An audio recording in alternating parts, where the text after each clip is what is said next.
নুহা পুতুল দিয়ে ওর ঘর বানাচ্ছিল, মানে সুন্দর করে সাজিয়ে রাখছিল। আর এই ফাঁকে নুহা বসে গেছে, বলতেছে মাম্মা দেখো আমিও একটা পুতুল। মাশাআল্লাহ তুমিও তো একটা পুতুল। আমি অনেক আগে, প্রায় 10-12 বছর আগে ঢাকায় গিয়েছিলাম, তখন হচ্ছে এই পাপোশটা কিনছিলাম, মাছের পাপোশ। তো মানে পাপোশটা আমার অনেক পছন্দ ছিল। তো পাপোশটা বগুড়াই ছিল। আর নুহাকে গল্প করছিলাম যে আমার একটা ফিশের পাপোশ আছে, আমি তোমাকে দেখাবো বগুড়া গেলে। তো আমি ভুলে গেছিলাম, বাট নুহা আমাকে মনে করাই দিছে, তাই না নুহা? আর এই কারণে আমরা এটা এবার নিয়ে আসছি।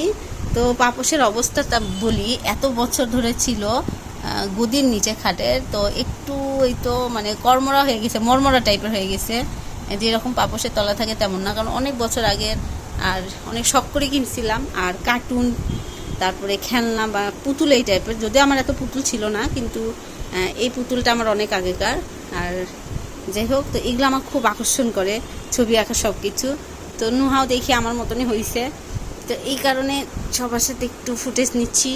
আর নুহা বলতেছে আমাদের একটু ছবি তুলে দাও, তাই ছবি তুলে দিচ্ছি। নুহা তুমি কি হ্যাপি? মন খারাপ? ওর নুহা পুতুল সেজে আছে, নুহা কথা বলবে না, তাই না? বাই বাই দাও। এই রে বাবা, নড়ে গেছে, এবার পুতুল নড়ে গেছে।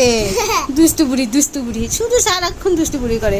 এই যে লেদার নিয়ে আসছে, এখন হচ্ছে এখানে আবার ওই ঘর বানাবে, মানে এই জায়গাটা আবার ময়লা করবে, এগুলো আবার আমারই পরিষ্কার করতে হবে, তাই না রে? হ্যাঁ তাই না, না দুষ্টমি, খালি দুষ্টমি। তো যাই হোক, এই তো সবাইকে বাই বাই বাই।